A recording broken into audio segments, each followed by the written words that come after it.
Hi, everybody. I am Darla Reborn, encouraging independent thought and challenging popular opinion. We're going to continue our conversation about nice, all right? And we've already defined what nice is. The original meaning of the word was actually ignorant, foolish, stupid. So you can be too nice. And when you've been, quote, too nice in a relationship, you've given too much. You've cast your pearls to the swine. You have been a victim of somebody using you and taking advantage of your good-heartedness. So here we go. These are the things that you need to focus on and that you need to be aware of in yourself so that you can avoid repeating that scenario in the future. There's this belief that's normally rooted in a fear of abandonment or a fear of not being accepted, a fear of rejection that we tend to have that causes us to act. Nobody told us, hey, you got to do this stuff. You gotta perform.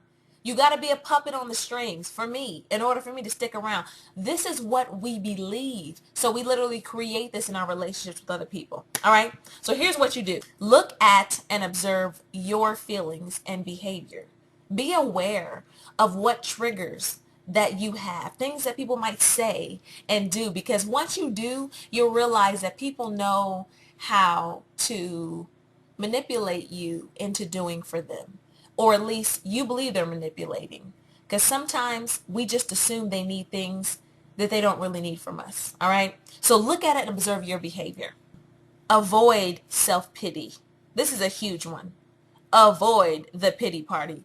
Do not attend when the invitations come in the mail. Don't go. Do not RSVP to the pity party. All right, because this is the thing. It does not serve us to think of ourselves as victims. What they did to us, how they used us, how they manipulated us, it doesn't serve us. You continue to stay in that victim cycle, and you know what you do? You draw more situations in which you become the victim. Because as long as you're not looking at you and you're looking at them, you're not holding yourself accountable for your behavior. See, this is why it's important to not blame or take the blame, because there's no such thing as blame. It's nobody's fault. We do what we do for a reason, all of us, okay, including the people who use you. They do what they do for a reason.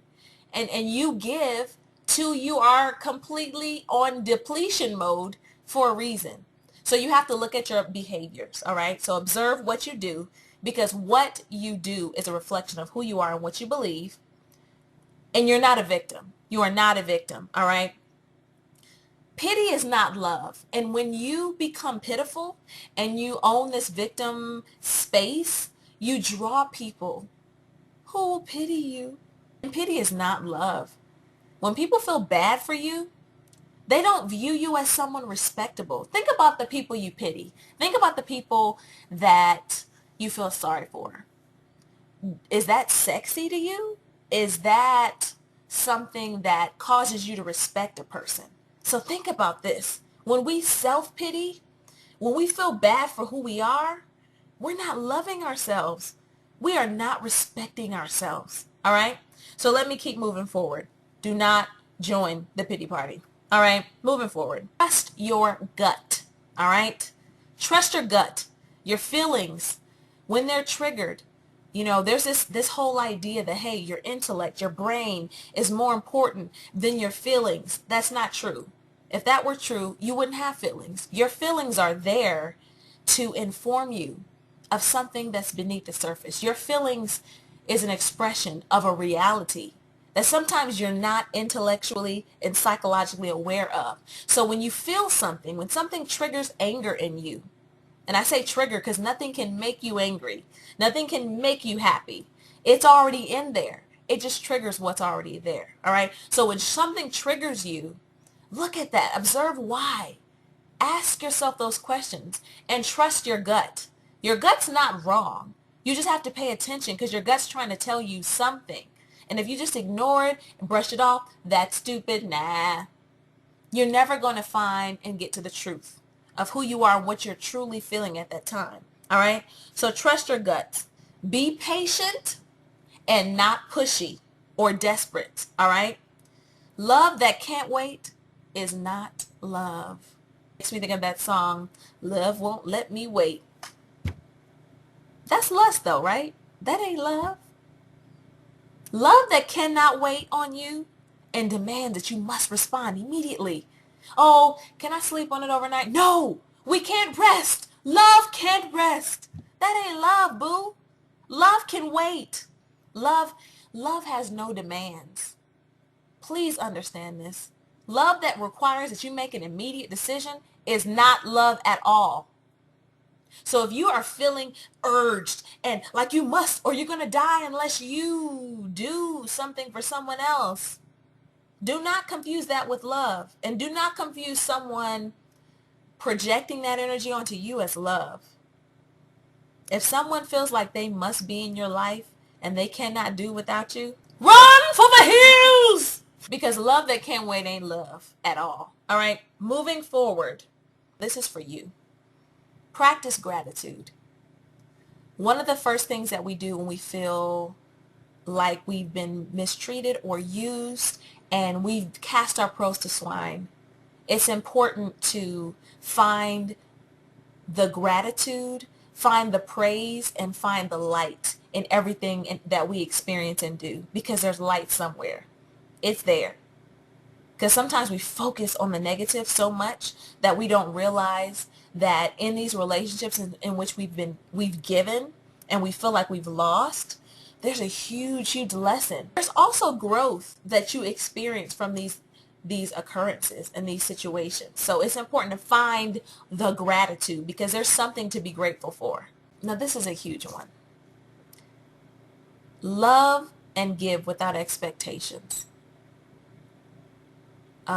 Man, there's something about obligation that destroys love. And this is something that I want to talk about in another video. But we place huge obligations upon the people that we give love to. We like to look at love as a business transaction. And so it's like, when I give to you, you say thank you. Have you ever done something for someone and they didn't say thank you? And then you got mad? So if you needed that thank you to do the good work, then you didn't do the good work for them. You did it for you. If you cannot give without expecting from other people, then don't give. Because what you're doing is setting yourself up for a major disappointment. We already talked about when you're giving out of your abundance versus giving out of your lack. And when you're giving out of lack, you do have high expectation for other people. You want them to match. You know what I'm saying? I put $500 down, you put $500 down. Or the deal's up. That's a business transaction. And while you may not be keeping score, if you're requiring that they acknowledge all the good that you do, and you're requiring that the thank you and the formal appreciation and acknowledgement takes place, then it really wasn't given freely. It was given with an obligation attached to it. Sometimes the people we love the most aren't even able to love us as freely as they would like to because we've scared them into either doing what we've required of them or we'll leave them. That's not love. That sounds like business.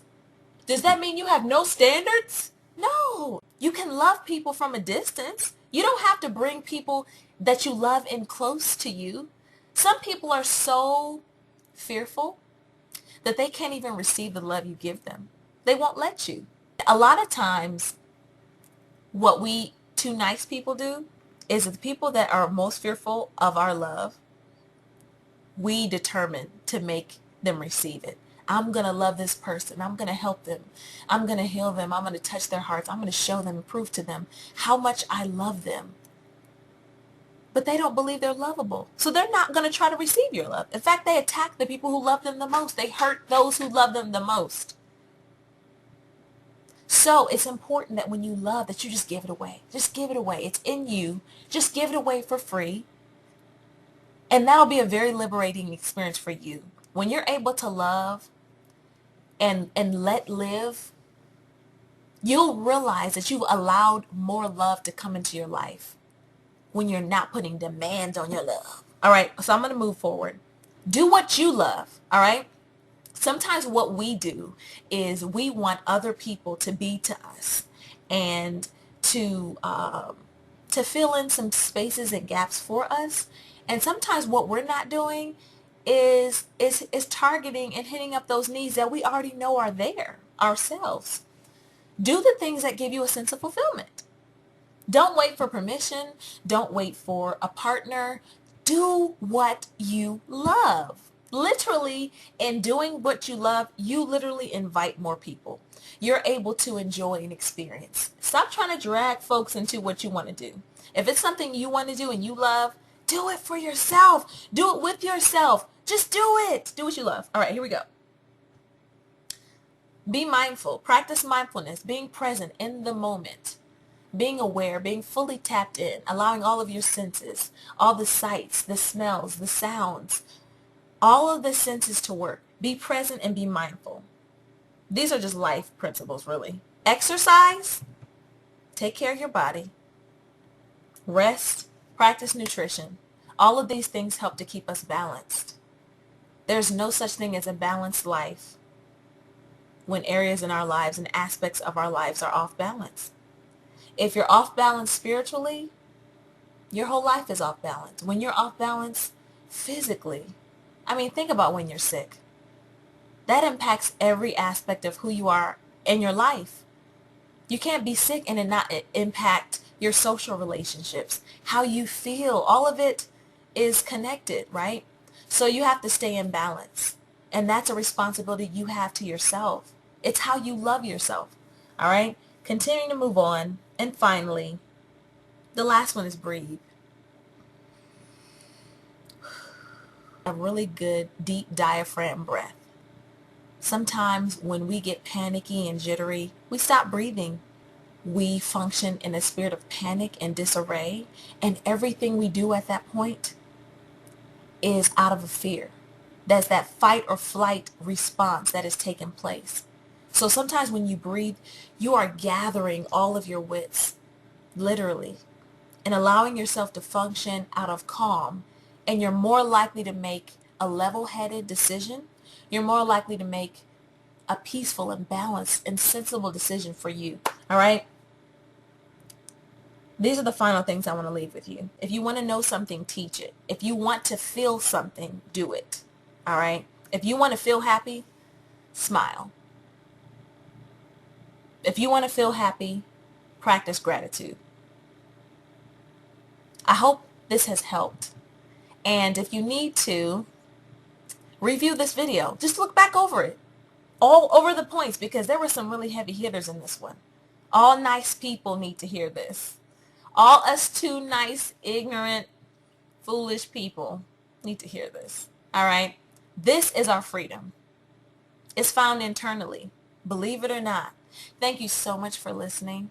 And once again, like, subscribe, and share. There's more to come. All right. Take care.